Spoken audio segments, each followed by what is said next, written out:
Who left him crying like that? Peter Smith's voice echoed through the marble halls, so forceful it seemed to stop time. The crying had broken the silence of the mansion, and now he had too. Maria froze mid-wipe of a second-story window, her microfiber cloth still damp in her hand. She'd only been working on the Smith property for 5 days, assigned to routine cleaning in the East Wing. No one had ever mentioned the upper floor. In fact, most of the staff avoided it as if it were cursed, but that sound, the sharp, repetitive crying that was now rising again, was not something she could ignore. It wasn't a cry of hunger, not of sleepiness or irritation. It was the sound of panic, the kind that tears the soul from within.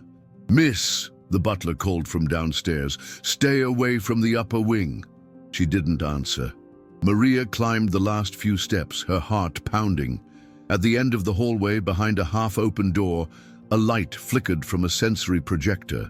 A boy, perhaps 7 years old, was huddled on the carpeted floor, rocking violently and rhythmically, banging his forehead against a bookshelf. No supervision, no comfort, just pain and repetition. She paused at the threshold. Everything in her told her to turn back, but something deeper, something old and buried, held her there. Her brother Gabriel used to do the same rocking, the same sound. She remembered vividly being under the dining table, arms pressed tight against his chest, his face stained with tears. No one could understand. Maria gently entered the room and crouched a few feet away. "Hi, sweetie," she whispered, her voice barely audible over his cries. "I won't touch you. I'll just sit here." The boy didn't respond, but his movement slowed a little. She kept her hands visible, palms up. Then slowly, she raised a hand and traced a simple sign on her chest. Safe. A movement she hadn't used in years, one her grandmother had taught her to calm Gabriel when words failed. The boy looked at her, just a glimpse, and then went back to rocking. A sharp voice cut through the air behind her. "What on earth are you doing?" Maria turned quickly. Peter Smith stood in the doorway, an imposing figure of impeccable precision and barely contained fury. In one hand, he held his cell phone, the other gripped the doorknob as if he would break it under his fingers. "I'm sorry, sir," Maria said, rising instinctively. "I heard crying. And who gave you permission to be in this room?" "No one. I thought he might be in danger. Get away from my son." His muscles stiffened, but she obeyed. Carefully, she backed away as Peter went to the boy. The moment he tried to lift his son, the child exploded, screaming louder, kicking, scratching, arms flailing in total panic. Peter struggled to hold him, shocked by the intensity. "What's wrong with him?" he mumbled. "Why can't he?" Maria said softly, stepping forward again. Peter didn't stop her. She knelt, held out her hand, and the moment the child sensed her presence, his screams subsided. He turned to her and collapsed into her arms, as if he had been waiting for her all this time. His small hands clutched her sleeve. He buried his face in her shoulder. The silence that followed was absolute. If this moment touched your heart, like this for Maria, she didn't save him with words, but with silent empathy. And tell us in the comments where you're watching this from. You might not be the only one around feeling the same. Warmth right now. Peter looked on, stunned. "How? What did you do?" "I didn't do anything, sir," Maria said softly. "I just listened and signed. Do you know sign language?" "A little. My brother. He's non-verbal autistic. This used to help him calm down." Peter's posture changed, almost imperceptibly. His suit suddenly seemed too tight for him. His presence, so imposing a minute ago, was now suspended, as if he didn't know what to do with himself. "What's your name?" he asked. "Maria." "Maria. Williams. I clean the East Wing." "You're not a therapist?" "No, sir, just a cleaner." He watched her hold his son as if it were the most natural thing in the world. "Can you stay a little longer today?" Maria nodded, still rocking gently with the boy in her arms. "Yes, sir," she whispered. Peter turned, slowly leaving the room. For the first time in months, the house was silent. No echoes of pain, no tense footsteps, no slamming doors. Just a boy and a stranger, now not so strange, wrapped in quiet understanding. And though Peter wouldn't say it, the look on his face said everything. Something had changed. Something was beginning. The sun had already set when Maria came downstairs again. Her back ached a little from holding the boy, Elias. She had heard Peter call him that. Elias had finally fallen asleep in her arms. His face was nestled in the curve of her shoulder, as if he belonged there. She gently laid him on a beanbag in the corner of his room, covering him with a weighted blanket she had found folded in the closet. He hadn't stirred. Now, the grand mansion felt heavier than when she had entered. Every chandelier gleamed, but it felt cold. Every marble tile under her feet clicked like a reminder that she didn't belong there. She was a cleaner, a temporary worker, nothing less, and she had just crossed an important boundary. She turned towards the service hallway, expecting to be dismissed, perhaps even fired on the spot. "Miss Williams?" the voice came. From behind her, clear and crisp, she turned and found Peter Smith standing at the end of the hall, arms crossed, his expression unreadable. He was no longer holding his cell phone. Instead, he held a small notepad, a legal pad, the kind that usually appears when something official is about to happen. Maria straightened instinctively. "Yes, sir. In my office, please." Her heart sank a little. She nodded and followed him down the long hallway, through a set of double doors, into an office she had only cleaned from the outside. It was immaculate, modern and sparsely decorated. Dark wood shelves held books with untouched spines. A wall of windows overlooked the private garden. At the other end, an enormous polished oak desk. He gestured to the chair opposite the desk. "Sit." Maria obeyed, clasping her hands in her lap. Peter sat opposite her and remained silent for several seconds. He tapped a pen on the edge of the notepad. She could hear a grandfather clock ticking somewhere in the distance. It felt like a courtroom, and she didn't know if she was a witness or an accused. "You handled him like someone who has done this 100 times, he said. "Finally." "I haven't. Not with him, just with someone like him." "Your brother?" "Yes, sir, Gabriel. He passed away 4 years ago. He was 10. Peter's eyes flickered up, and for a moment, something human passed over his face. "I'm sorry." "Thank you." He was silent again. Then he leaned back in his chair.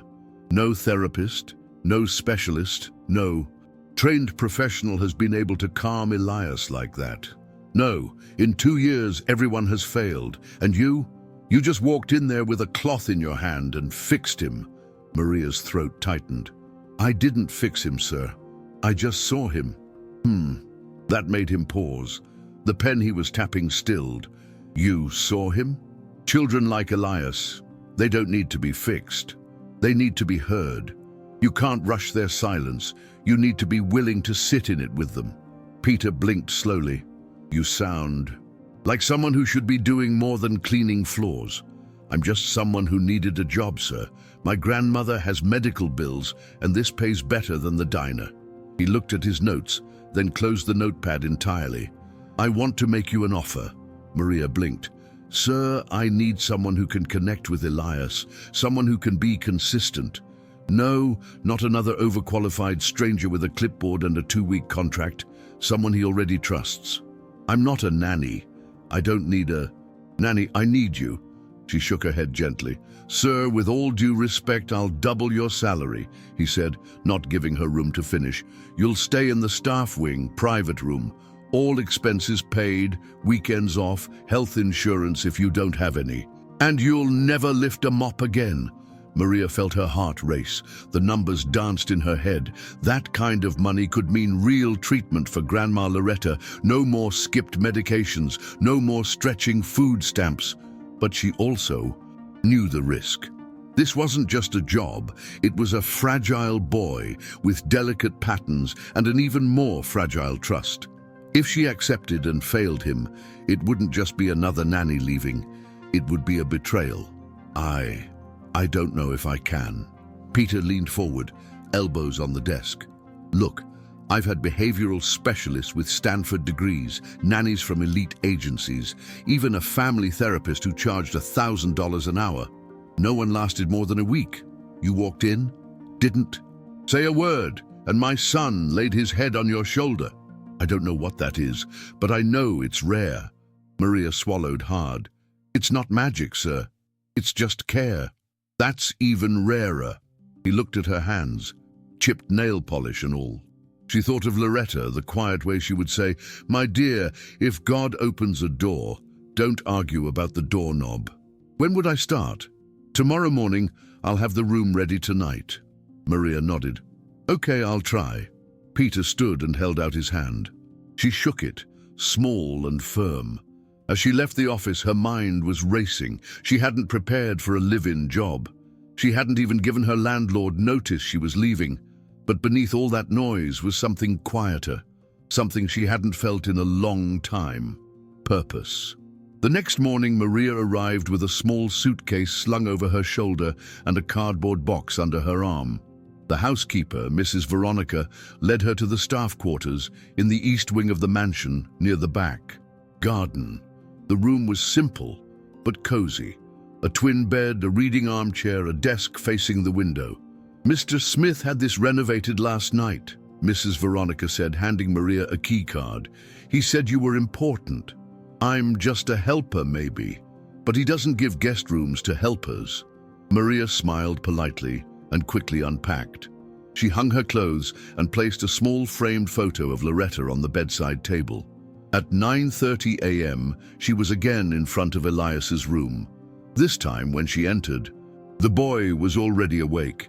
He was sitting on the carpet, sorting colored blocks into 2 piles in blue. "Good morning, Elias," she said softly. He didn't look up, but he paused for an instant. She approached, sat cross-legged a few feet away, quiet, non-threatening. After a few minutes, he pushed a red block towards her with his toe. She smiled. "Thank you." She pushed a blue block back. The game had begun. Hours passed like this. No words, just color, rhythm, repetition. At one point, she began to hum, soft, low, familiar gospel tones. Elias didn't protest. In fact, he leaned slightly, as one would, towards a warm campfire. Peter watched from the doorway in silence. He wasn't ready to say it aloud, but something about the way Maria was there, calm and steadfast, not trying to fix or force, made his chest ache in a way he didn't yet understand. It wasn't sadness, it wasn't fear, it was something else. Hope. Maria stood by the bedroom window as the dust motes danced in the light. Her arms were loosely crossed, and her gaze was fixed on the garden below. The day had passed more peacefully than she expected. No screams, no outbursts, no frantic rushing. Elias hadn't spoken, of course. He still moved in silence, mostly engrossed with the wooden puzzles and color-sorting games she had prepared, but he had let her sit closer. This time, he hadn't startled when she softly hummed a gentle tune. He had even touched her sleeve once, briefly, when she reached over him to pick up a blue triangle piece. That small touch had ignited something in her, a cautious, almost sacred hope. Behind her, she heard soft footsteps. She turned just as Peter Smith entered the room. He wasn't in his usual suit, just a white button-down shirt with rolled-up sleeves and grey trousers. His face looked less harsh than usual, a little softer around the eyes. "How was he today?" he asked, his voice softer than the clipped tone she remembered from their first encounter. "Peaceful," she said, a faint smile touching the corner of her lips. No meltdowns, no biting or hitting. He was calm. Peter took a step further into the room, his eyes on his son, who was now lying on his stomach, carefully pushing a toy train along its track. "I don't know what you're doing," he murmured, "but it's working." "It's not a trick, Mr. Smith," she replied gently. "It's time, presence, and letting him lead." He slowly absorbed it, as if trying to understand a language he had never learned to read. "He used to love trains," he said suddenly. "Amelia, my wife, used to take him to the railway museum every other Saturday." Maria's gaze shifted to Peter. His face had turned to the window now, his eyes distant. "He hasn't asked to go since she passed away," he continued, his voice low and even. "Not once." She said nothing, didn't push him, just let the silence do its part.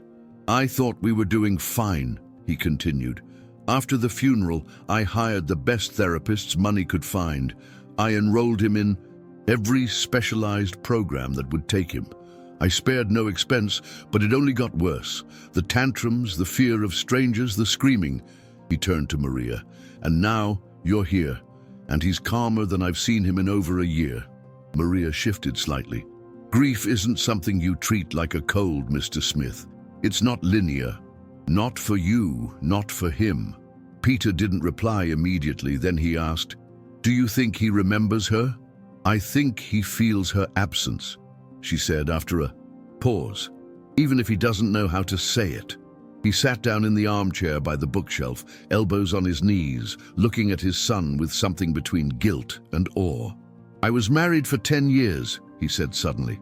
"We met in college. I was rigid. She was jazz, played music too loud, danced barefoot on our porch in the rain, made breakfast at midnight." Maria smiled. "She sounds wonderful." "She was," he said, and something in his voice faltered, just a little. Elias looked up for a moment and met his father's eyes.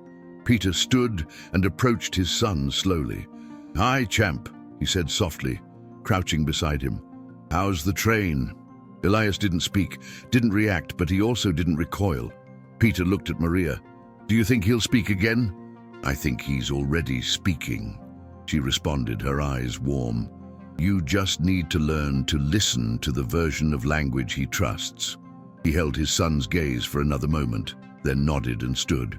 Later that night, Maria returned to her room in the staff wing. It was modest but comfortable.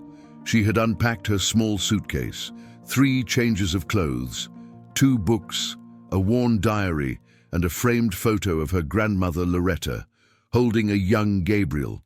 She picked it up now and ran her thumb over the glass.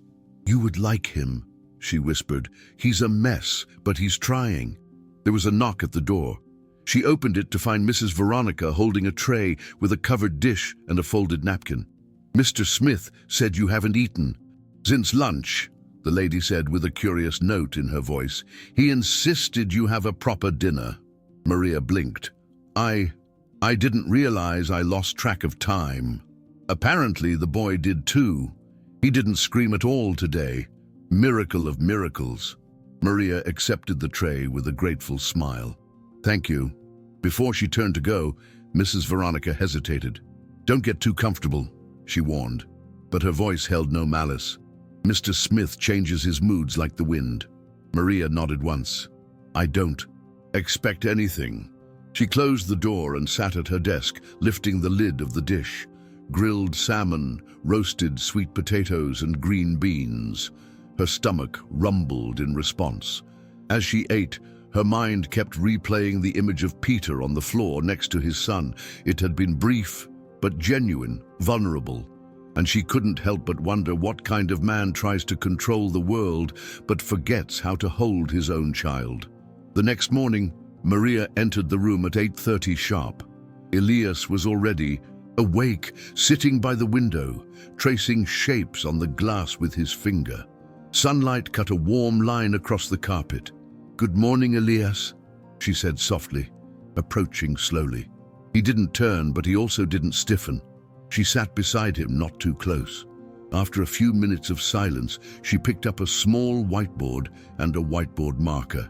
"I thought we could try something," she said gently. She drew a sun, then a cloud, and then handed the pen to him. He stared at it for a long moment. Then he slowly took it and drew a crooked heart. Maria smiled even as tears stung her eyes.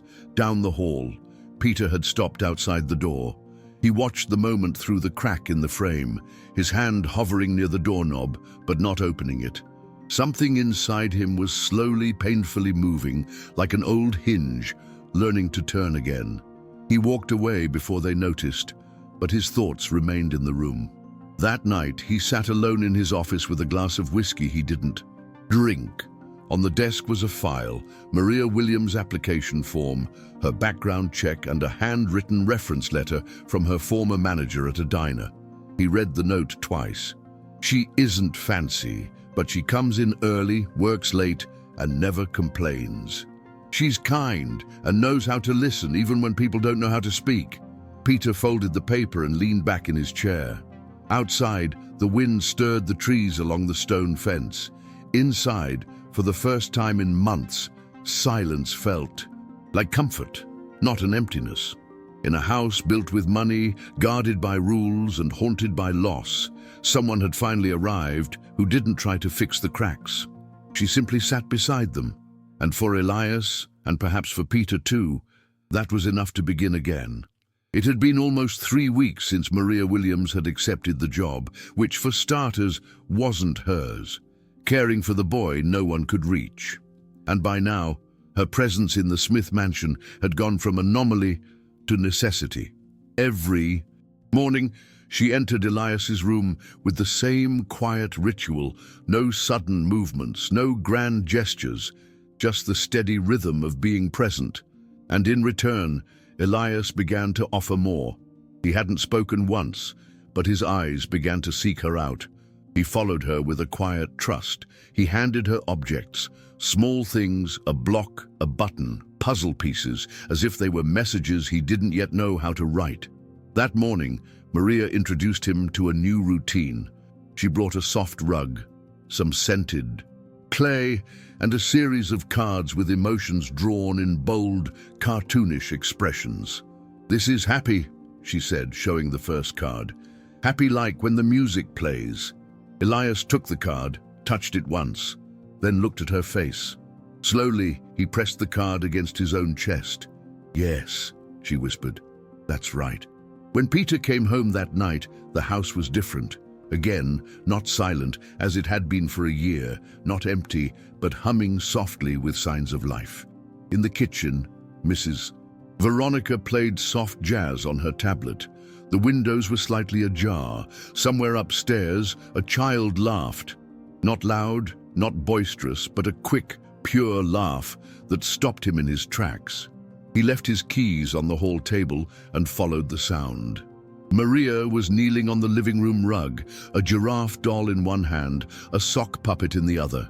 Elias was sitting in front of her, cross-legged, watching intently, as the giraffe and the sock puppet enacted a silly fight over an imaginary teacup. When the sock puppet flopped with a squeaky oof, Elias's mouth broke into a full smile. No sound came, but his entire face lit up. Peter didn't remember the last time he had seen that. Maria noticed him in the doorway. She straightened quickly, brushing lint from her pants. "Mr. Smith, I didn't hear you come in." He walked in slowly, still looking at Elias. "Was that him laughing?" She nodded. "More or less, no sound, but he's getting close." Peter crouched beside his son. "Hi, buddy," he said.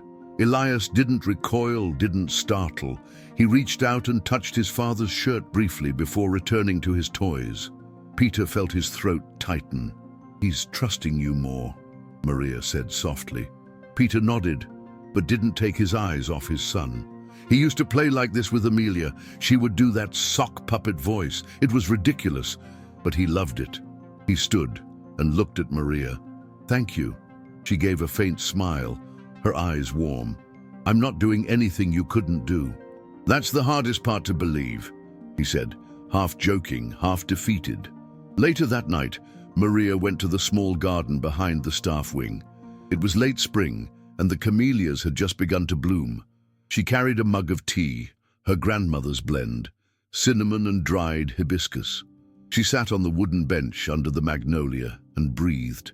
She had been afraid, at first, that her time here would be temporary, that one wrong word, one wrong moment, would send her back to cleaning. But Peter had not only tolerated her, he had begun to seek her out at first, only about Elias, then about meals, then books, and lately just conversation. She didn't delude herself, thinking she belonged in his world. He was white, rich, powerful, and reserved. She was none of those things, but when they talked, truly talked, there was something level about it. Human. The garden gate creaked behind her. She turned. Peter stood in the moonlight, holding 2 mugs. "I thought you might like chamomile," he said. She blinked in surprise. "That's very kind. I thought either that or more whiskey. And you don't strike me as someone who drinks whiskey before bed." She laughed. "No, that would knock me right out." He sat beside her, not too close. "You come here every night when I can't sleep." "Same." They drank in silence for a moment. "I wanted to ask," he said, his voice softer now, more cautious. "Your brother, what happened?" She exhaled slowly. "He had a seizure, complications from an infection. He passed away in the hospital while I was filling out insurance paperwork." Peter looked at her. "I'm sorry, thank you. He was the only person in the world who saw me expect nothing in return." He was silent, then said, "Does that sound like Elias?" "Yes," she said softly. "It does." Another pause. Peter ran a hand through his hair. "You make this look easy, but I know it's not. I know I'm difficult, that this house can be cold, that Elias's challenges can be overwhelming." She turned to him. "You're not difficult, Mr. Smith.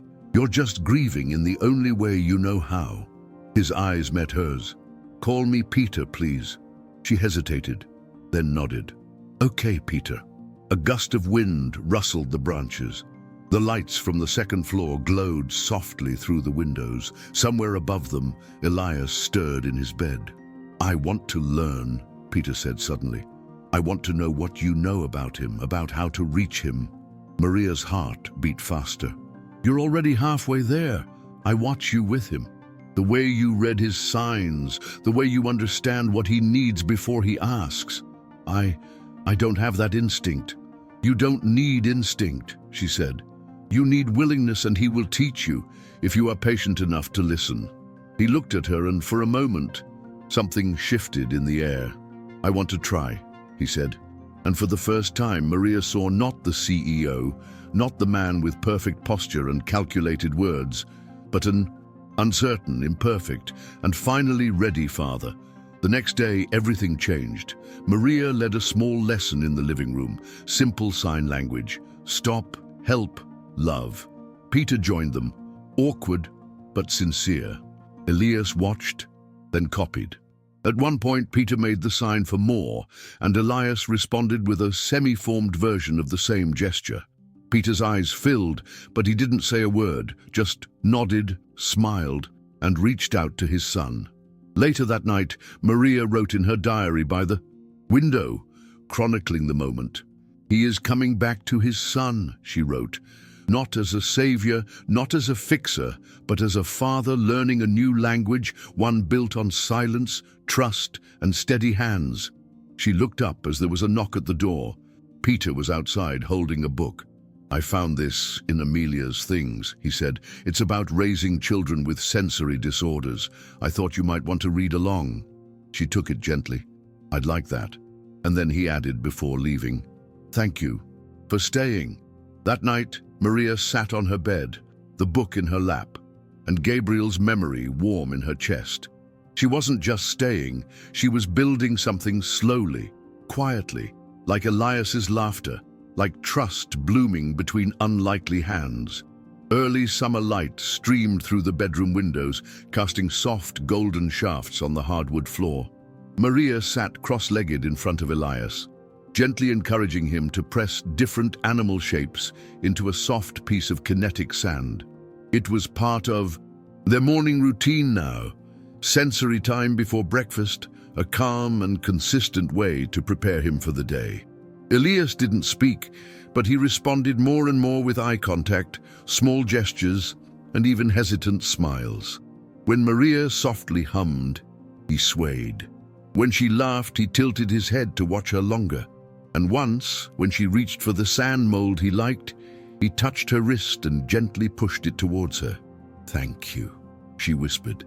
He didn't reply, but his fingers brushed her palm in response. Peter had started joining these sessions 3 times a week. He no longer hovered in the background, arms crossed and unreadable.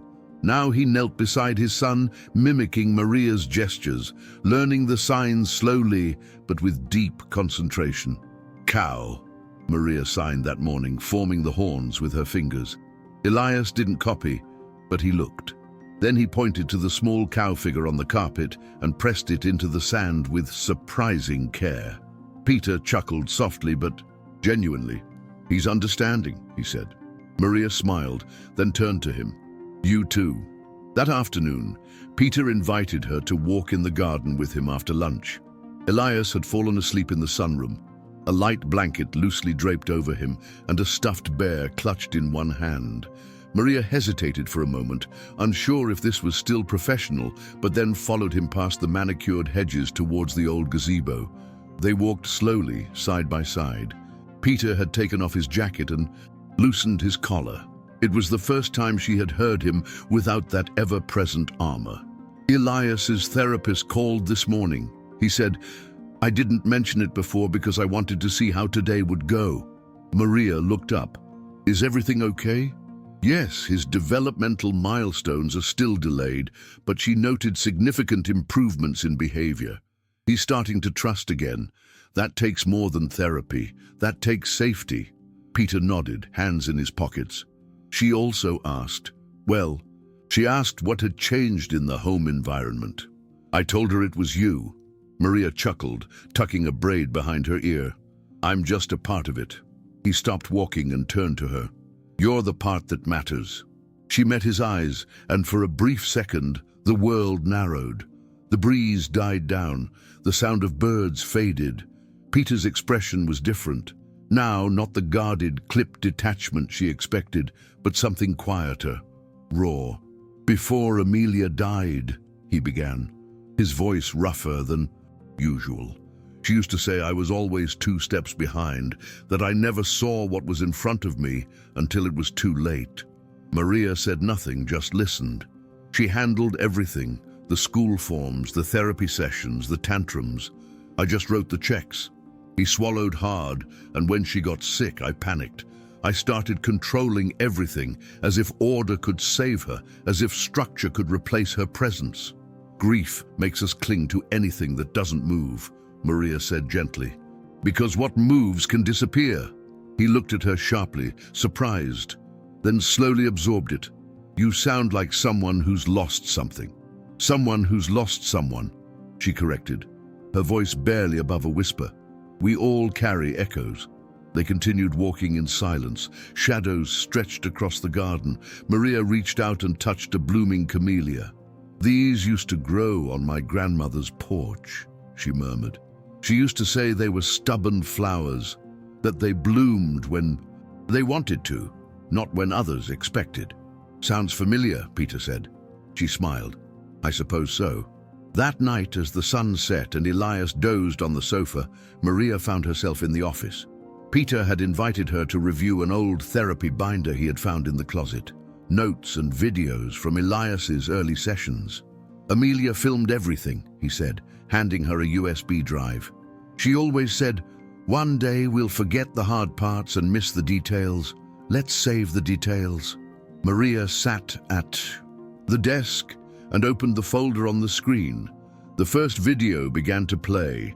A much younger Elias, perhaps 4 years old, sat at a low table with a therapist. Amelia's voice narrated softly from behind the camera, instructing Peter on how to use signs for eat, sleep, and mommy. Maria watched in silence as the video continued. In one clip, Elias reached out to Peter and awkwardly made the sign for love.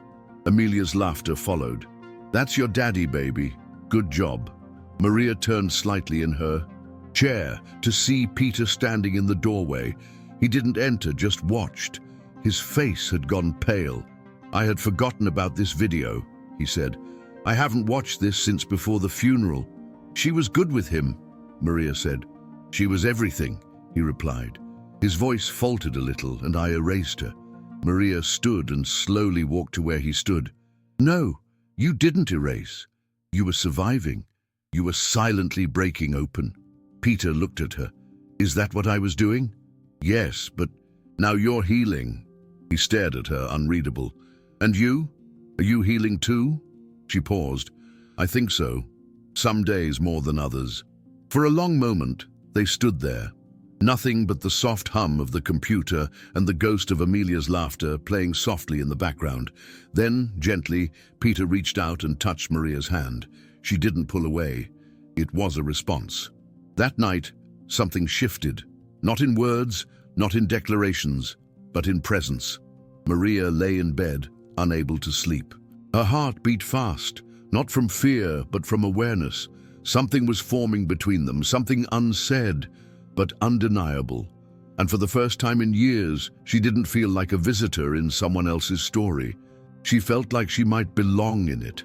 Upstairs, Elias stirred in his sleep and murmured a soft, high-pitched sound, almost a word. Maria didn't hear it, but the house heard it. She was listening now, and so was she. The next morning, it began with the smell of cinnamon wafting through the kitchen. Maria was barefoot on the tiled floor, gently flipping slices of French toast in the pan. Her apron was dusted with flour, and a faint smile played on her lips as she hummed an old Sam Cooke song softly. It was a quiet joy, simple, rooted, something she hadn't felt in years.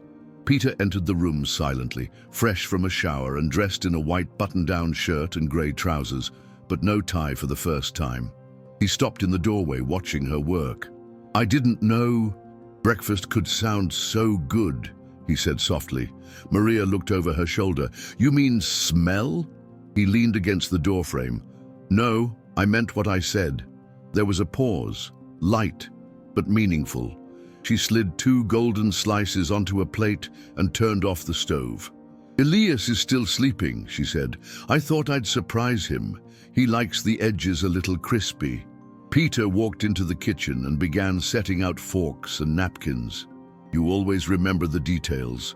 Maria looked down, tucking a stray hair behind her ear. The details are where the heart lives.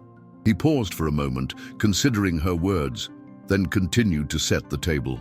I never noticed how empty this place felt until you started filling it. Before Maria could reply, the baby monitor on the counter softly crackled Elias's sleepy whimper, then him shifting on the carpet. Maria moved instinctively, pulling off her apron. I'll go. Peter touched her wrist. Let me. It was a subtle shift, but she understood. This was his moment. Now she watched him leave the kitchen and walk up the stairs. A man who used to keep one hand on the world and one foot out the door, now fully present. When he returned with Elias in his arms, the boy was clutching a small teddy bear and blinking against the morning light. Peter gently placed him in his high chair and sat beside him. Good morning, buddy, Maria said, placing the plate in front of him. Your favorite? Elias didn't reply, but he picked up a piece of toast with his fingers and began chewing slowly. Maria watched the way Peter helped him with syrup, his movements careful, patient.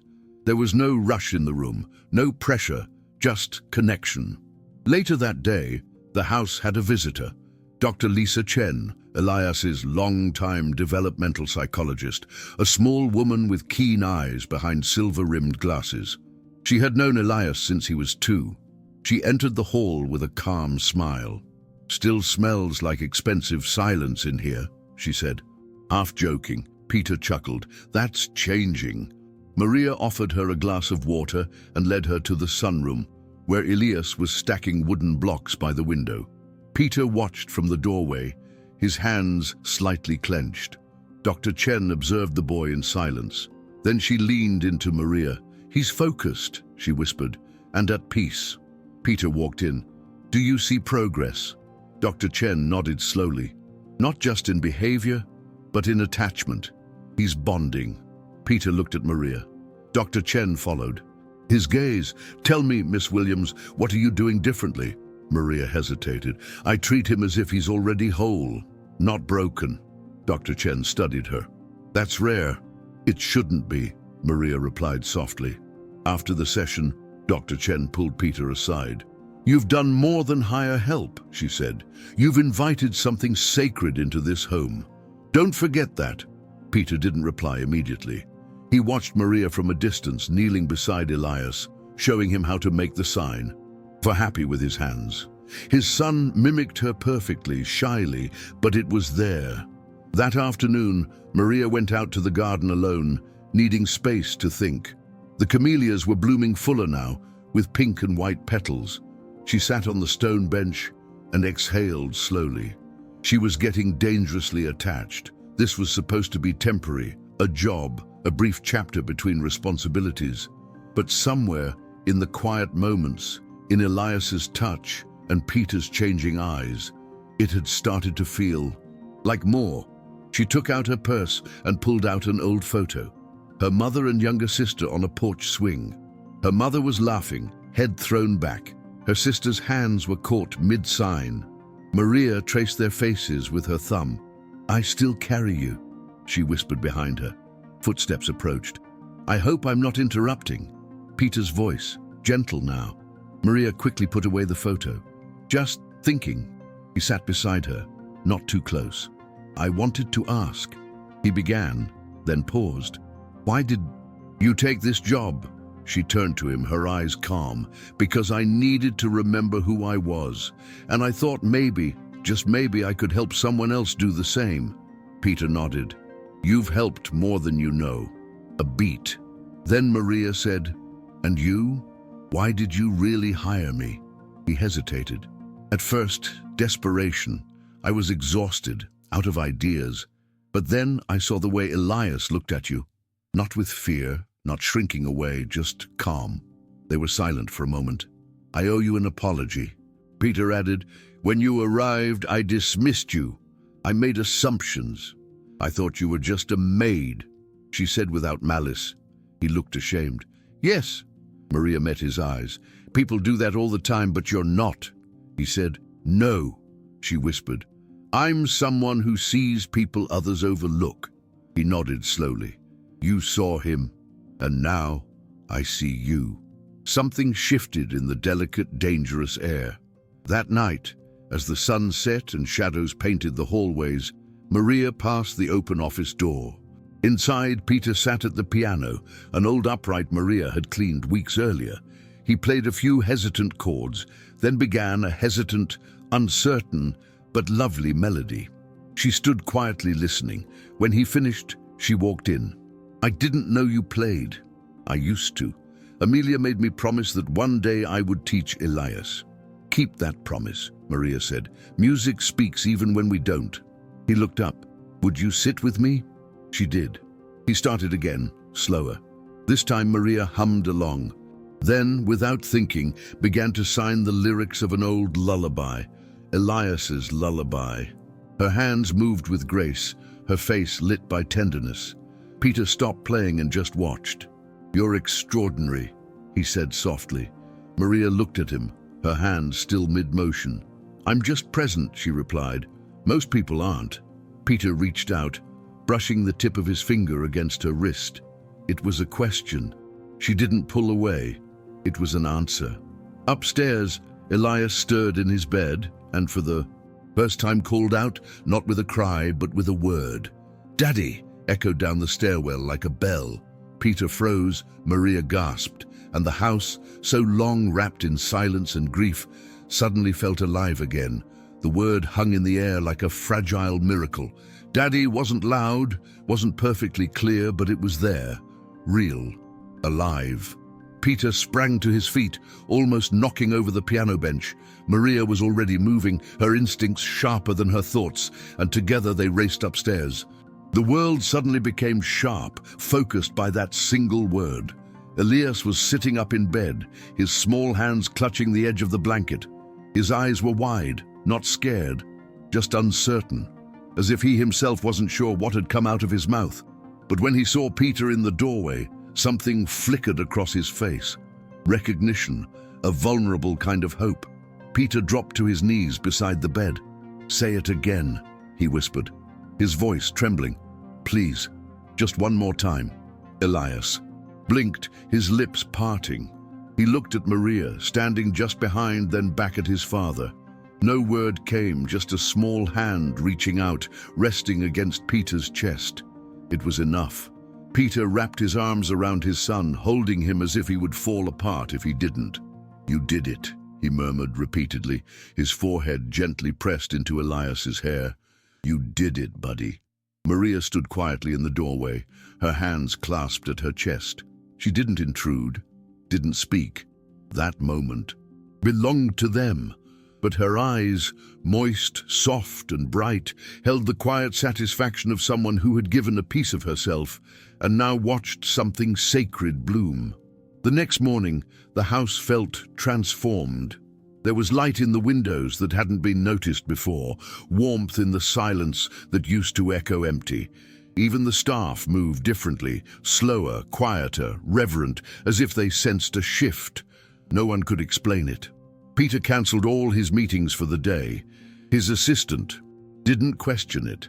"Family day," he said, "non-negotiable." He spent the morning with Elias, reading picture books in the sunroom, building towers with plastic blocks, and most notably, coaxing a giggle when he made a funny face. It wasn't much, but it was a sound Peter had waited years to hear, a sound that had brought tears to his eyes more than once. Maria stayed nearby, not hovering, just present. She brought snacks, wiped sticky fingers, offered gentle encouragement, and whenever Elias looked at her, he smiled. Small, fleeting smiles, but smiles nonetheless. Around noon, Dr. Lisa Chen returned, unannounced but not unwelcome. Peter had messaged her the night before. 3 words, all caps. He said, "Daddy." She entered the hall like a detective, walking into a scene of quiet joy. "You weren't kidding," she said after watching Elias play for 5 minutes. "His eyes are clearer. He's grounding himself." Peter nodded. Maria was there when it happened. Dr. Chen turned. "That doesn't surprise me." They moved aside to the dining room, leaving Elias and Maria to play uninterrupted. "You know, this changes everything," Lisa said. "I know you'll need to consider long-term care, adjust his routines, possibly reintroduce therapies. His progress might accelerate now." "I want you to lead this," Peter said, "but only if Maria remains involved." Lisa raised an eyebrow. "She's not a therapist, Peter. She's something better," he replied. "She's someone he trusts." Lisa considered this, then nodded slowly. "Fair." After lunch, Maria excused herself for a short break. She walked to the garden again, her place of reflection, and sat near the camellias.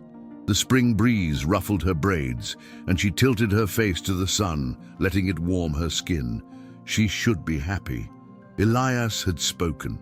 Peter was changing, but there was a tremor in her chest she couldn't identify. She was putting down roots where she had promised herself she wouldn't. "Maria," she turned. Peter stood a few feet away, hands in his pockets, a hesitant smile on his lips. "I didn't mean to interrupt," he said. "You didn't interrupt." He sat beside her on the bench. "I was thinking we should celebrate, just something small, dinner tonight. Just us." And Maria's eyes softened. "That would be lovely." He nodded. "And tomorrow I want to show you something. Something personal." She tilted her head. "It's not far, just something I haven't shared in a long time. About Amelia." The mention of his late wife stilled the air. Maria placed a gentle hand on his arm. "You don't have to." "I want to," he said. "You've given so much to our home. I want you to know where it all began." That night, dinner was simple but meaningful. Grilled salmon, asparagus, mashed sweet potatoes. Maria cooked, Peter set the table, and Elias chose a napkin for each of them. He handed Maria a blue one, himself a red, and his father a yellow. It was the first time Maria had seen him make a deliberate choice that included her. After dinner, they sat by the fireplace. Peter poured each a glass of wine, Maria's only half full, as she preferred. "I used to sit right here with Amelia," he said, his voice low. "In this exact spot. When we first bought the house, we couldn't afford to furnish it, but we had this fireplace and a second-hand record player." He smiled, his eyes distant. "She used to sing to Elias every night, even when he didn't respond. Even when the silence felt endless, she never gave up on him." Maria's throat tightened. "You remind me of her," he said suddenly. "Not because you're alike, but because you love with the same stubborn depth." She looked at him surprised. "Maria, I'm not saying this lightly." There was a pause. The fire crackled. "I don't know where this is going," he admitted, "but I know what I feel when you're near, and I know how Elias changes around you." She looked down, her heart racing. "Do you feel it too?" he asked. Maria met his gaze. "Yes, but I'm afraid." "Me too." They sat in silence, the kind that didn't need to be filled. Later that night, Maria lay in bed staring at the ceiling. Her room was small, modest, tucked away at the back of the house, but it was hers for now. There was a knock at the door. She got up, heart pounding, and opened it. It was Peter, not in a suit, not in armor, just him. "I couldn't sleep," he said. "Me neither." He didn't enter, didn't reach for her, just looked at her as if she mattered. "I just wanted to say, thank you for helping me find him, for helping me find myself." She smiled softly. "Good night, Peter." "Good night, Maria." And he walked away. She closed the door, leaned against it, and exhaled long and deep. It wasn't love yet, but it was something real, and that's how it all truly began. Morning sun filtered through the sheer curtains of Maria's room, casting soft golden shapes on the floorboards. She lay in bed longer than usual, eyes open, heart beating with a strange calm. The memory of Peter's voice the night before lingered in the silence. It hadn't been a confession, not exactly, but it had been something deeper, an invitation to a truth they were both still learning to name. When she reached the kitchen, the house was already awake. Elias was at the island counter, sipping from a plastic cup of orange juice, while Peter leaned over a frying pan, trying to make scrambled eggs. Maria stopped in the doorway, watching the two of them, father and son side by side, like a long-awaited family album photo. Peter noticed first.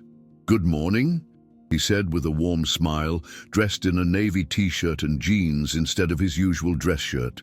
Elias turned, spotted Maria, and his eyes lit up.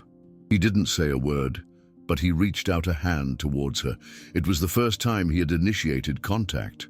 Maria crossed the room and took his hand, squeezing it gently. "Good morning, sweetie," she whispered. Peter watched the corner of his mouth twitch in silent admiration. "I was thinking of taking Elias to the park today," he said. "There's one not far from here, Acacia Park. I haven't taken him in a while, but I feel like maybe it's time." Maria blinked in surprise.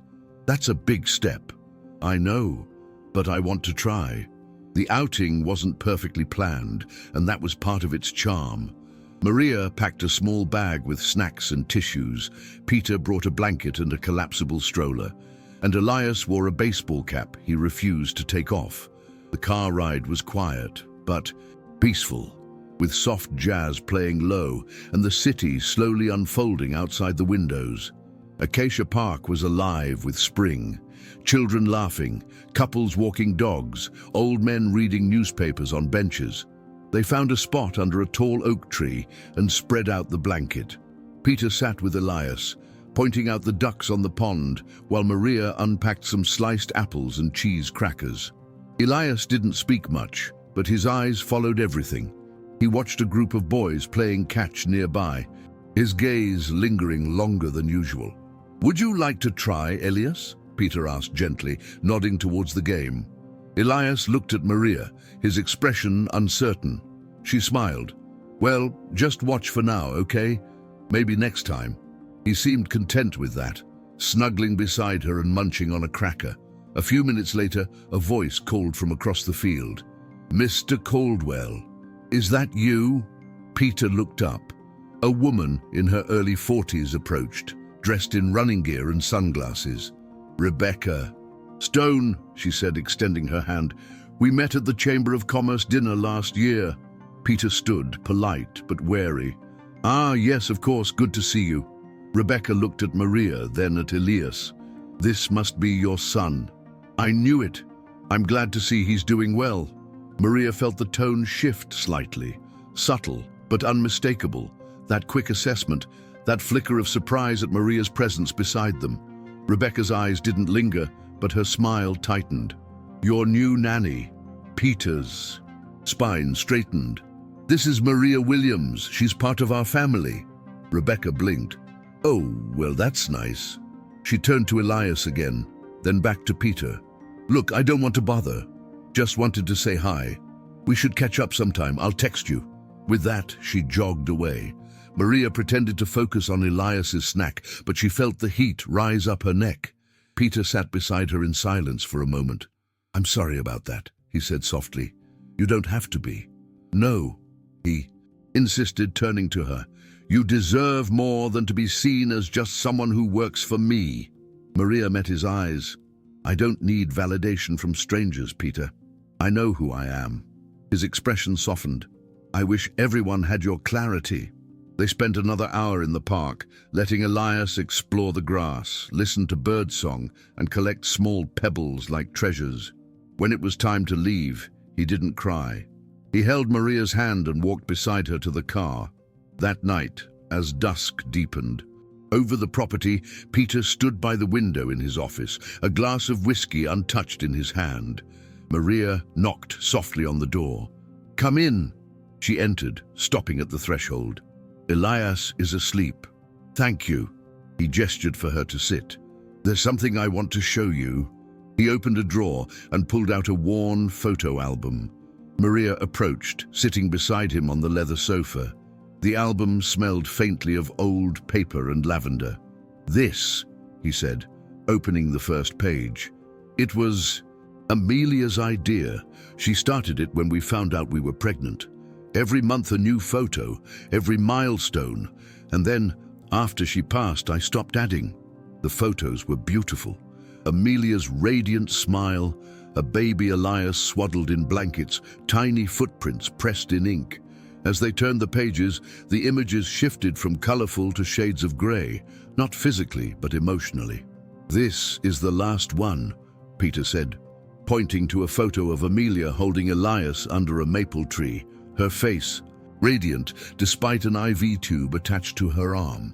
2 weeks before she died, Maria gently ran her fingers over the plastic cover. "She loved him very much." "She did," he whispered, "and I failed her.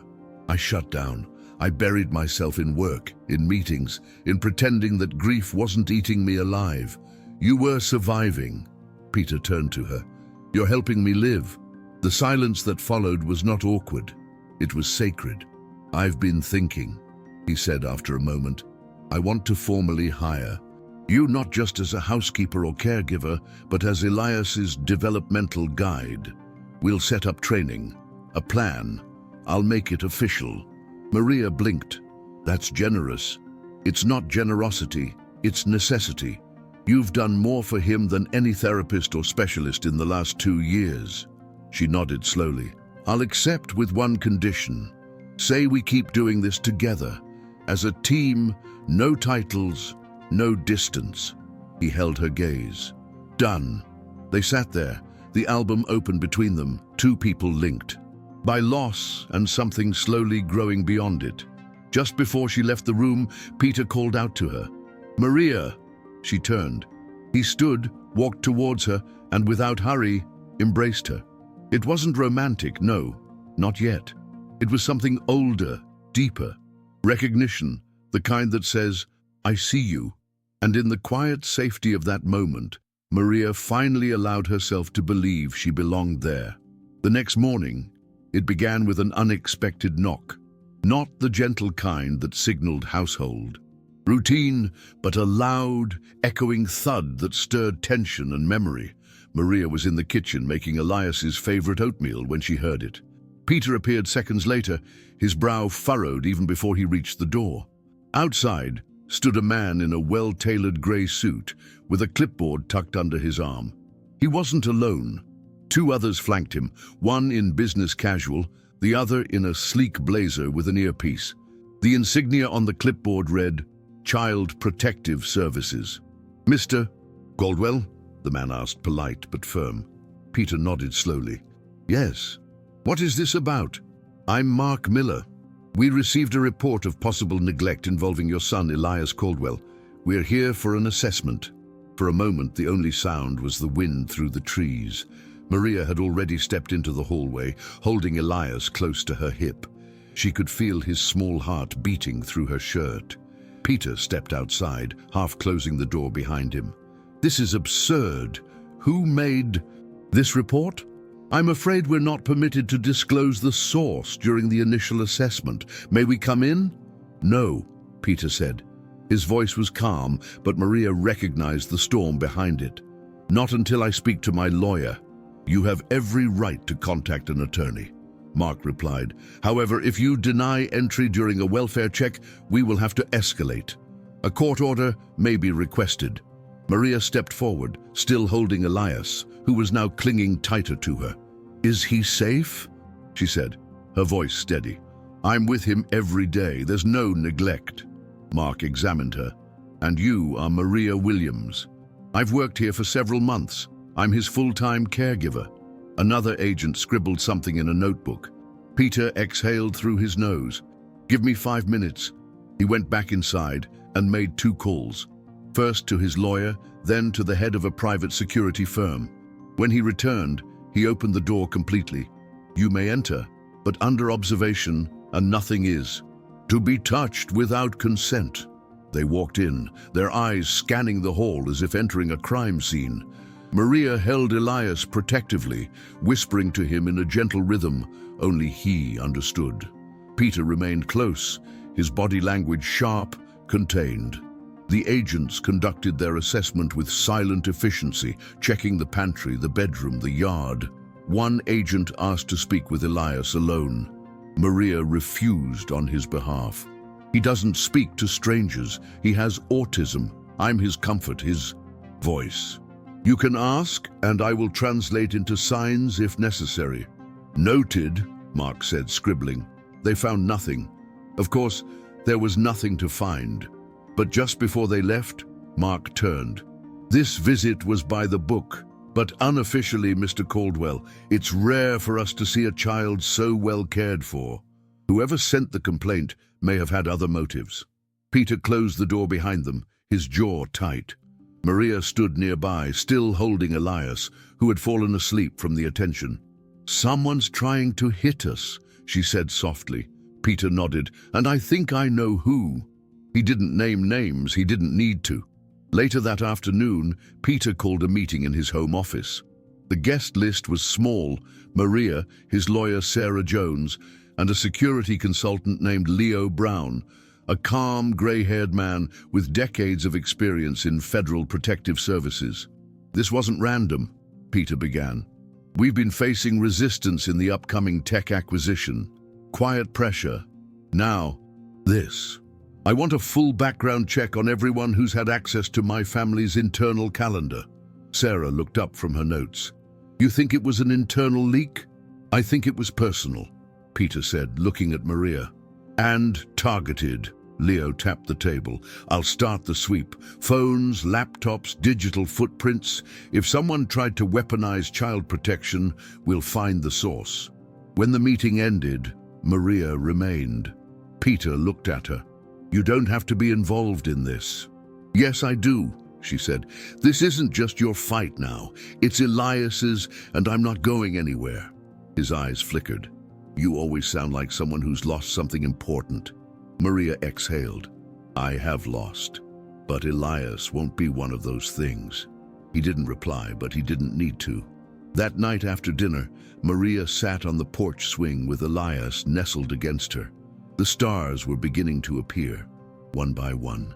She watched them light up the sky like old truths, finally being revealed.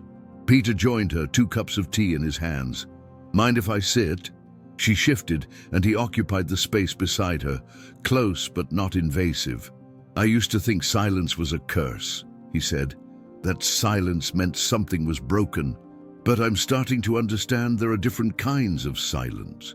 She looked at him.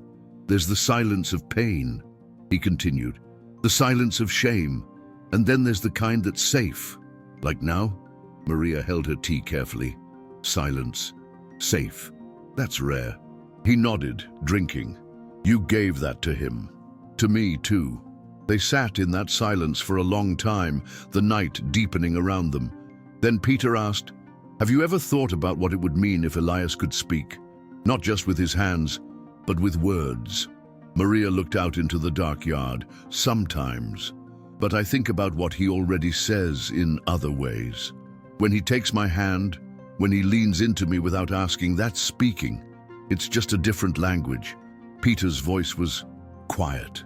"You're teaching me to hear that language." And then, like a whisper on the wind, a new voice cut through the silence. Small, hesitant. "Ma." Maria froze. Peter looked at Elias. Elias, half asleep, had stirred. His lips had formed the syllable again. Mommy was no longer imagined. It was no longer a dream. Peter's eyes widened. Maria's hands trembled. Her breath caught in her chest. "Elias, what did you say?" The boy blinked slowly. His eyes fluttered and then closed again. Peter turned to Maria. "Did you hear that?" "I heard," she whispered, her voice failing. "I heard." It was the first word he had spoken aloud in almost 2 years. Peter didn't speak for a full minute. Then he reached out to her, without hesitation, without pretense. "We will protect him," he said, his voice steady now. "Whoever came after us, they won't get another chance." Maria nodded, tears finally streaming down. The porch lights flickered softly above them, casting a warm glow over the three of them sitting on that old swing. One step closer to healing, one word closer to a future none of them thought possible. The next morning didn't bring a sense of calm. The house was quiet, but it carried a tension beneath its stillness, the feeling that something invisible had shifted. Peter rose earlier than usual and went to the gym, pounding the punching bag, with the kind of intensity that didn't come from physical training, but from something deeper, unresolved. Maria woke to the muffled sound of his fists echoing faintly down the hall. She got out of bed and went to check on Elias first. He was huddled under the duvet, his breathing soft and regular, his little arm hugging the teddy bear she had mended for him the week before. A miracle still echoed in her chest. That voice, the word he had spoken, "Mommy," hadn't been loud, but it had been real. Downstairs, Maria brewed coffee, the scent spiraling through the kitchen like a small gesture of normalcy. When Peter returned, soaked with sweat and silent, she handed him a mug without a word. He took it, their fingers brushing. He paused for an instant. "Too long." "Thank you," he said, his voice rough. "Didn't sleep much?" Maria replied gently. "I noticed." He looked into his cup, then asked, "Did he say anything this morning?" She shook her head. "But it wasn't a dream. I know what I heard." "You too." "I know," he said softly, then exhaled. "But that also means whoever came after us knows how close he's getting. And they might try again." Maria's expression hardened. "Let them try." Peter gave her a look, half surprised, half grateful. "You're braver than most people I know." "I'm not brave," she said. "I'm protective. That's different." They sat across from each other. A calm before a storm they both felt was coming. Minutes later, Leo Brown arrived, carrying a briefcase under his arm, and with an expression that left no room for pleasantries. "I have something," he said as he entered Peter's office. "I cross-referenced all communications coming from this property in the last 60 days. There's a match." Peter leaned forward. Maria remained standing, her arms crossed tightly. "Someone accessed your calendar through a secondary channel, a former assistant who still had limited database access." Peter frowned. "That would be Sarah Adams," Leo finished.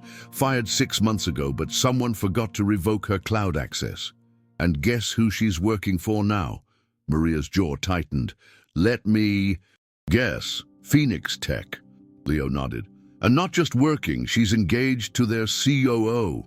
Peter slammed his fist on the desk. "So this wasn't just corporate, it was personal. They knew where to strike, where it hurts, through Elias." "Exactly. The welfare report was just the first step," Leo added. "But there's more. They filed a quiet injunction, alleging your acquisition of one of their subsidiaries involved coercion." "That's absurd," Peter retorted. "They're playing dirty," Maria said, narrowing her eyes. "And they're using Elias to destabilize you." "Not just me," Peter responded. "Us." Leo leaned in. "There's only one move left, sir. You file a counterclaim. Bring all of this to light, but it carries a risk. They'll investigate everything, including Maria." She looked up. "I have nothing to hide." Peter stood, and even if she did, it wouldn't matter. She's part of this family now. I won't let them drag her name through the mud. Maria's breath caught.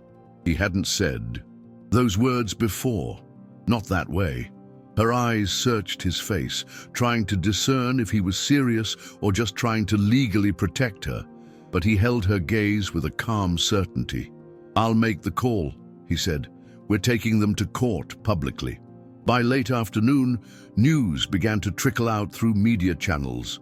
Caldwell Dynamics had filed a counterclaim against Lark Technologies, citing defamation, emotional distress, and abuse of government agencies for personal gain.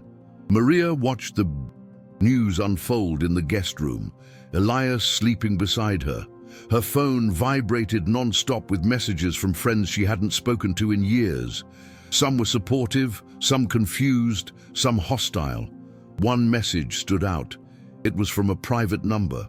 "I know what you are. He'll find out too. You don't belong there." She stared at it, her hands trembling. Peter found her 20 minutes later. His expression told her everything.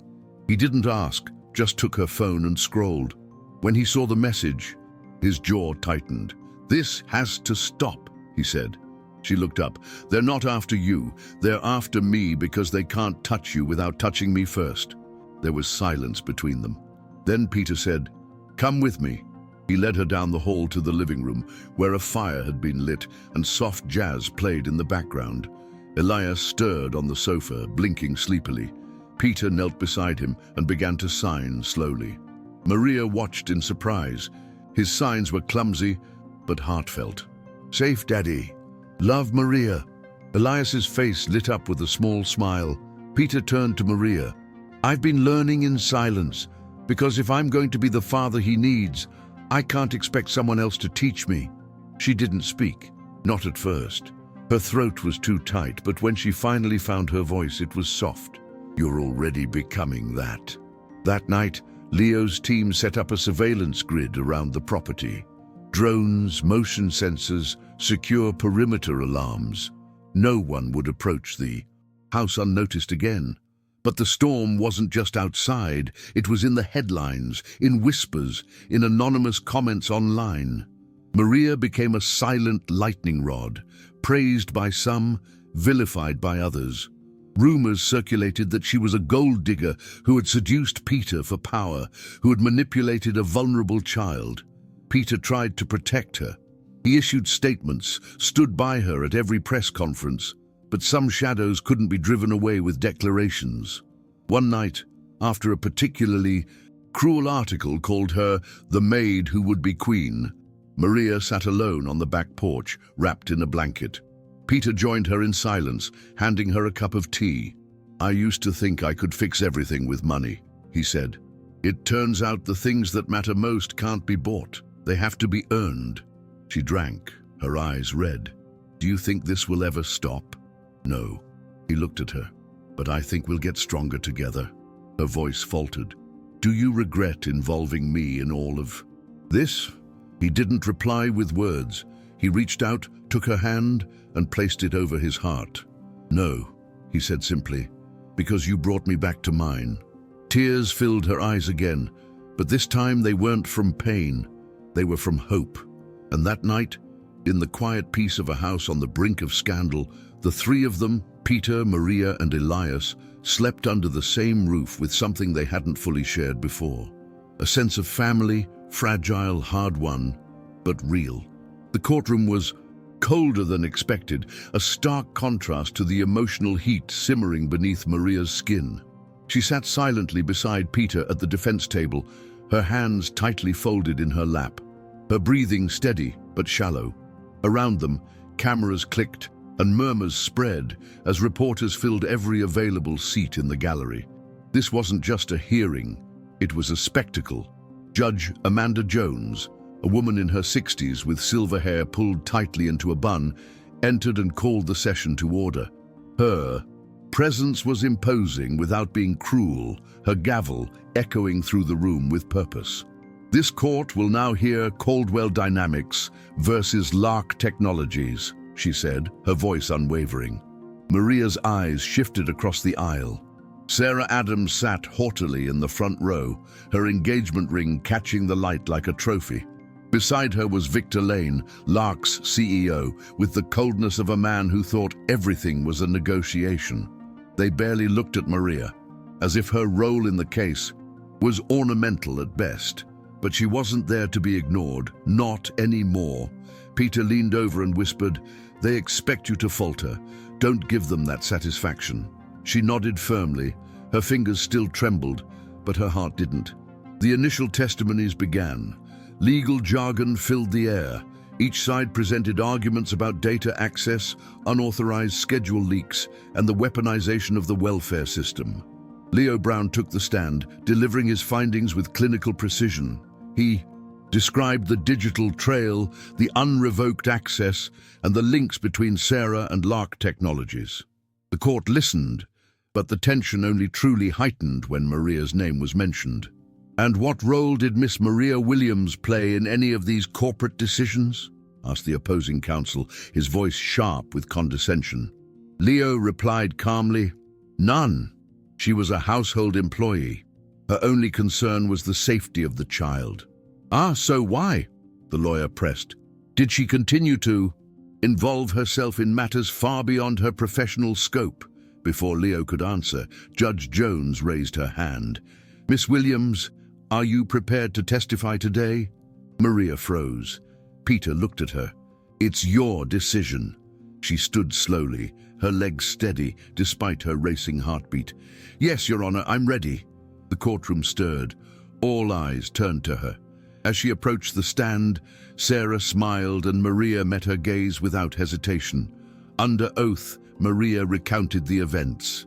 She spoke of finding Elias, of the silent moments that passed between her and the boy who hadn't spoken in years.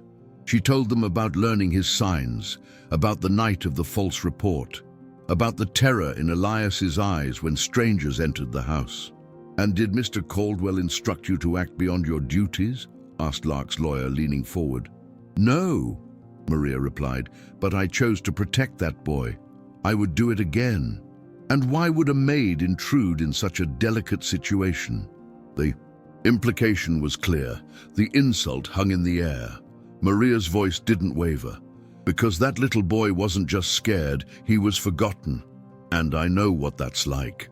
The courtroom silenced. Even Sarah's smile faltered. Maria continued, "I grew up in a system that never noticed when I was hungry or when my sister couldn't hear, and no one bothered to learn to speak to her. I promised myself that if I ever saw that look in another child's eyes, I wouldn't turn away." Judge Jones watched her carefully. "Thank you, Miss Williams. You may step down." As Maria walked back to her seat, Peter squeezed her hand lightly beneath the table. "You were remarkable," he whispered. She didn't smile. The fight wasn't over yet. Outside the courthouse, the steps were packed with reporters. Journalists shouted questions about her relationship with Peter, about rumors of financial motivation, about her past. Maria kept her chin up, not answering any of them. Peter placed a protective hand on her. Back as they walked to the car, inside the vehicle, silence settled again until Maria finally asked, "Do you regret putting me on that stand?" He turned to her. "Not for a second. You were the truest person in that courtroom, but they're going to twist that. They always do. Then let them twist." Peter said, "You don't break." That night back at the property, Elias sat with Maria in the sunroom. He was quiet, his hands resting on his knees, his gaze distant. She signed slowly. "Are you okay?" He hesitated, then signed back. "They said bad things." Maria knelt beside him. "They don't know you. They don't know us." Elias nodded. Then with hesitant fingers he added, "You still here?" Her heart opened a little. "I'll always be here. Across the room, Peter watched the exchange. Later that night, he invited her to his office. There on the desk was a thick document, embossed, official-looking. "What is this?" she asked. "My will," he said clearly. "I'm naming you guardian. If anything happens to me, don't." She cut him off. "Don't talk like that." "I have to," he insisted. "They're not just attacking my business, they're coming after my soul.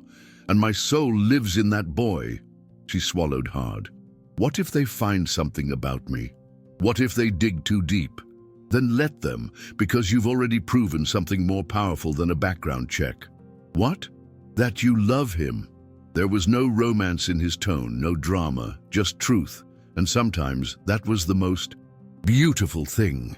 Later that week, the ruling came down.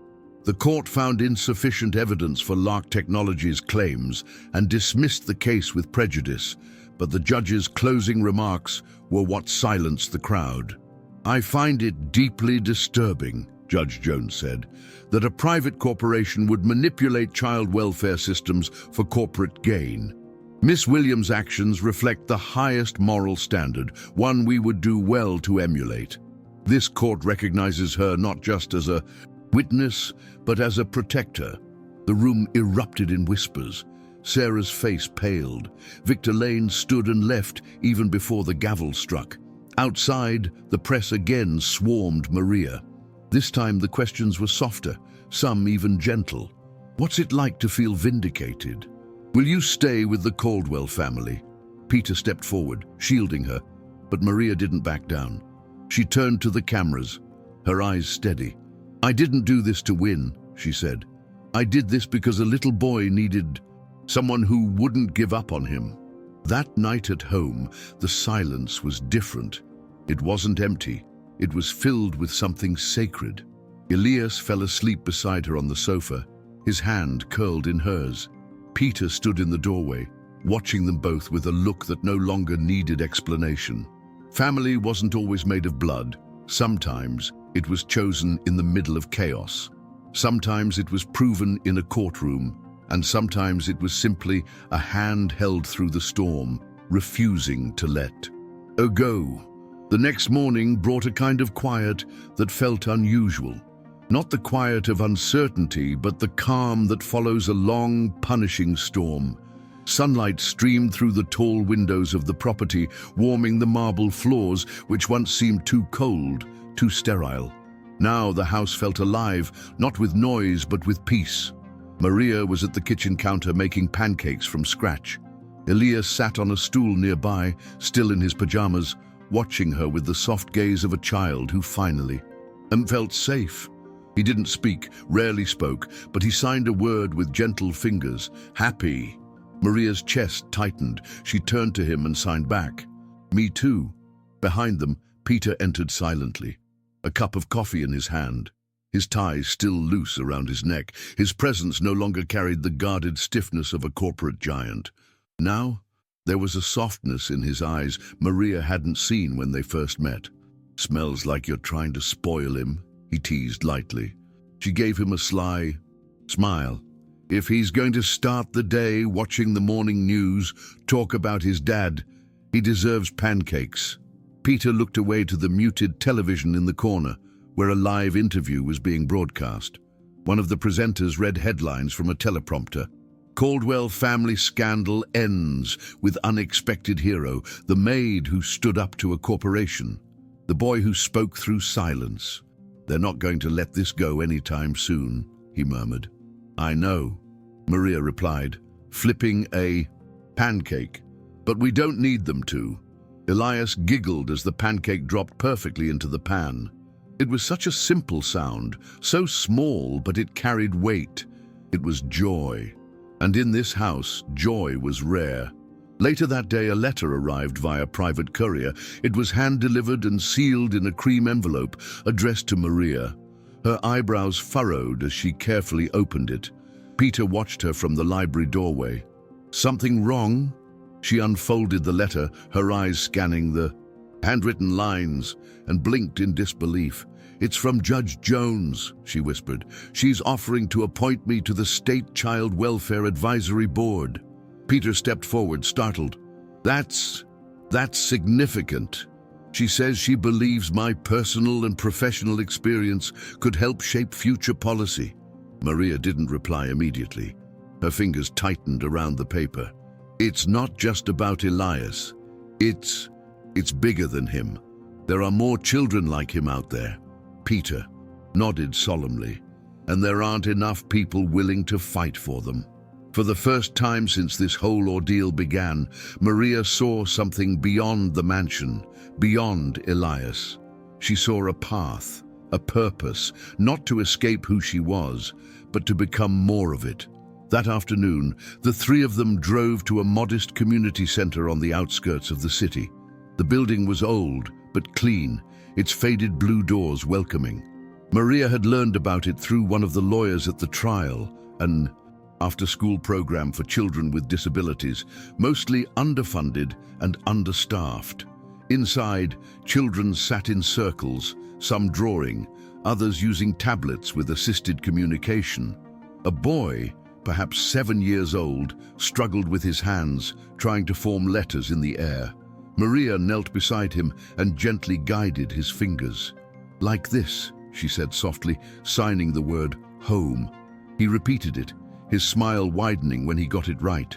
Peter stood in the doorway, Elias beside him holding his hand. Neither said a word, but their expressions were identical. Awe, admiration, and something tender. When they left, the center director followed Maria outside. "If you ever want to volunteer or teach, our doors are open." She paused, then looked at Elias, who was now signing to Peter. "I think I'd like that." That night, as the sun set and painted the walls in shades of gold, Maria sat alone in the garden. The scent of blooming jasmine hung in the air, mingling with the distant sound of wind. Chimes. She held the letter from the judge in one hand and her phone in the other. She finally called someone she hadn't spoken to in years, her mother's sister, Aunt Lucy. The line rang twice before a familiar voice answered. "Maria, dear." Her throat tightened. "Hi, I just wanted to hear your voice." "Oh, my love, I saw you on the news. I told your cousins, that girl right there, that's my niece. That's Maria Williams, and she's got more courage in her little finger than most people have in their whole body." Maria blinked back tears. "I didn't think I'd get this far." "Well, you did, and your mother would be proud." They talked for almost an hour. Laughter returned. Pain surfaced, but so did healing. When they said goodbye, Maria felt a piece of herself return, one she hadn't known she'd lost. Later that night, Maria went into Elias's room. He was already in bed, a small nightlight glowing beside him. She leaned down, kissed his forehead, and turned to leave. "Wait," he whispered. She turned, startled. It was the first word he had spoken aloud in months. He pointed to her and whispered again, "Stay." Maria blinked, swallowed the lump in her throat, and sat beside him. He reached out for her and closed his eyes. Downstairs, Peter stood at the bottom of the stairs, listening. When Maria finally joined him, his eyes searched hers. "Are you okay?" "I'm more than okay," she said.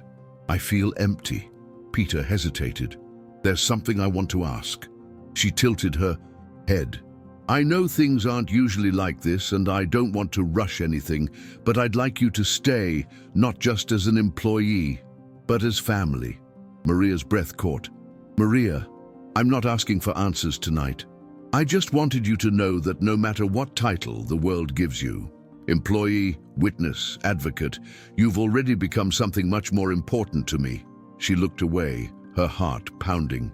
"This was never about love." "No," he agreed. "It was about truth. But sometimes, when truth is finally safe, love follows."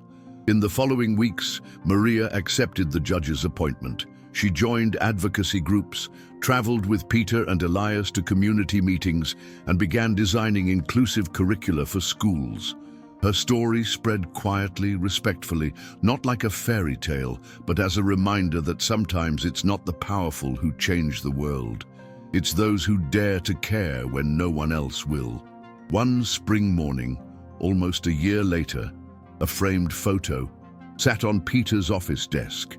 It showed Maria and Elias sitting under a tree, sunlight filtering through the leaves, both laughing with abandon. Above the image, in small engraved letters, it read, "Family is where the storm calms." And beneath it, a simple quote from Maria herself. Justice is not always loud. Sometimes it's just showing up and staying.